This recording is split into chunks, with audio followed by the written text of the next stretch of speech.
Want to grow your business and take it to the next level? Well, here we all are, and we are going to show you how through hard work, perseverance, and a little help and know-how, you can take things to the next level and push the success of your business even further.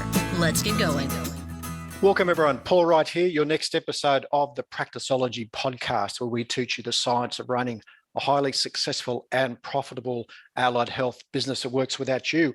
And I've hit up Damien Adler to join us today. Damien, thanks for joining us on the podcast. Thanks. Thank you very much for having me. It's great to be here. Absolute pleasure. Now, I'll give the formal introduction of Damien. He's a registered psychologist and a co-founder and director at Power Diary, which is an internationally utilised practice management system. Before Power Diary, Damien and his wife, who are both registered psychologists, built a substantial private practice in Australia. Along the way, they realised they needed a better system to organise and streamline their practices, and that turned into the beginnings of Power Diary. Nowadays, Damien's passionate about helping practice owners thrive by reducing the time they spend on admin and helping them streamline their practice operations. Well, let's find out how he's actually doing that in the podcast today. 7 minutes, Damien. Are you up for it? I am indeed. Let's start the clock. Damien said before, who's got the timer? I said, mate, I'm in charge of the timer. I've got the timer. Yeah. I'm waiting for the gong, but you assure me there is no gong. There's no gong. There's no gong. Very good. So, Damien, who is your ideal client at Power Diary? So ideal client is an allied health practice who is interested in both growing and improving the efficiency and performance of their practice. So in a nutshell, they're the people that we find do the best with the system, and it makes the biggest difference because it supports that journey that they're on. So question 2, with about 6.5 minutes left. So the problem you solve, Damien, what do you help for these poor suffering allied health business owners?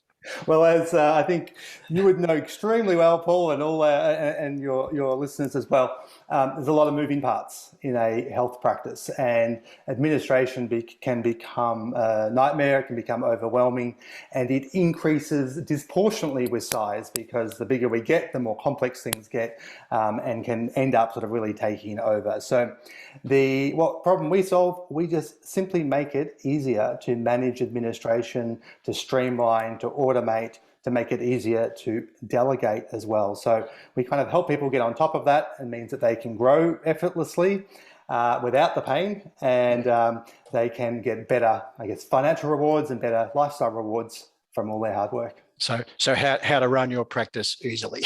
How to run it easily, and better how a system can actually run a lot of it for you. So question 3 then, with about 5.5 minutes left. So the typical symptoms people experience when they haven't got this system in place, what are their symptoms? Usually they are successful health practitioners, so they're usually very good at delivering services, and they're usually good at spotting talent in other health practitioners. So that side of things they've usually got well squared away, but the administration's getting on top of them. So the symptoms we see are things like burnout, spending lots of time, working on admin, finding sometimes they feel like they can't get good admin staff, so they have a subjective experience of, I can never get the right help, but it's often because there isn't a system sort of in place. They might have a high degree of no-shows, maybe a lot of unpaid invoices, so outstanding patient accounts, and a feeling that the practice may have sort of taken over my life, and they sort of feel like, for all the effort I'm putting in, it's taken over my life, and I'm not making the amount of money I would expect for that work that I put in. So usually it's a combination of those things. Mate, that's the anthem of the health business owner, isn't it? You've just laid it out. So question Absolutely. 4. So when we're trying to solve it, so question 4, what mistakes do we make as owners when we're trying to fix this? What do we do wrong? It's interesting. It's usually people try and scale their way out of the difficulty that they have. So they'll try and just grow bigger and add more health practitioners, for instance, to the practice, or they might add more admin staff, rather than going back and looking at the underlying sort of system and saying what is and streamlining that. So if they improve the underlying system and then, I guess, have good foundations to build on, they do a lot better. But normally they think the answer is add more people, whether it's health practitioners, they go, I'll make more money if I get more health practitioners in, or if I get more admin staff in, then I'll have less admin to do. But either of those can lead you down the wrong path if the foundations are not good. So question 5, what's a valuable free action? What can our guys do on their own to help them solve this? Where do they start? The very first thing I think people should do is they often lose sight of the dream. They lose sight of why they started a private practice to begin with. So I think before people should try and solve any of the kind of so-called like problems that they're experiencing, they need to just sort of sit down, maybe take 10 minutes out today, pen and paper, old school, and just jot down the sorts of things that they really wanted or want to get out of their practice, and how they would like their practice to operate, and what sort of financial and lifestyle benefits they would like it to deliver to them. Because if we start with that, then everything else just becomes a matter of how that is achieved. But if that's not clearly defined and understood, then people can end up chasing all sorts of things, but without it being really linked to what they're passionate about and what they're actually trying to achieve. So if you do nothing else after listening today, just 10 minutes out, that's it. You do it with a glass of wine if you like, but just jot down what you really want out of your practice, what the dream was. If that was a long time ago for you, what was the dream? Because you just forget it, don't you? You get caught up in the doing it, and you think, well, this isn't what I signed up for 10 years ago. Here I am. That's right. And sometimes people get caught in this solution, like the idea of, I need to add more people, without actually sitting back and saying, well, one of the reasons I wanted to start a practice was to have some more freedom, or to have more capacity to work on other projects, and who knows what it could be. But often the solution that they think that they've got in mind actually takes them further away from their goal and their dream. And like you say, they just can get lost in it.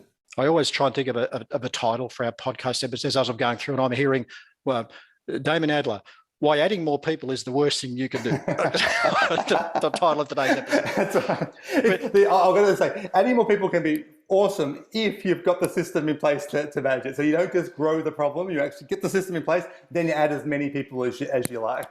So question 6, mate, with a bit over a minute left, valuable free resource. Where can they go? What have you got for them to help? We've got a workbook that we put together that has been really well received, called the Practice Freedom Workbook. And what it does is steps people through bit by bit, ask some questions, fill in some basic kind of questionnaires, if you like, that shape the thinking about what it is you want to get out of your practice, and then walks you through about how to identify and focus on the areas that are going to make the most difference and take you towards the goal that you have in the first place for your practice. So that's available on our website. So it's powerdiary.com/tools/freedom-workbook. And it's a cool resource too. I had a look at it before our call. It's a compact thing, but very, very neat and very structured. And I like the way you've done it. So it's a nice resource. Absolutely, thank you very much. We've really tried to keep it simple and structured, and the people can just going to go through. We don't need pages and pages of overwhelming, assessments and tasks to do, but just simple questions to kind of guide people through. And we've had some, really lovely feedback from people who have been implementing it and have been getting great results. And that's always and good information on the time management. I read in the bit about what are you spending your time on, which is just a nightmare. So powerdiary.com/tools/freedom-workbook. But there's a link underneath the show notes here. But check it out, guys. I think it's a pretty cool resource.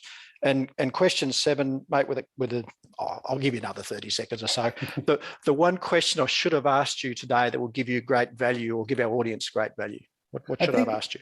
I think the question about what do we say to people, to practice owners who don't see themselves as being able or having the right skills to run a business.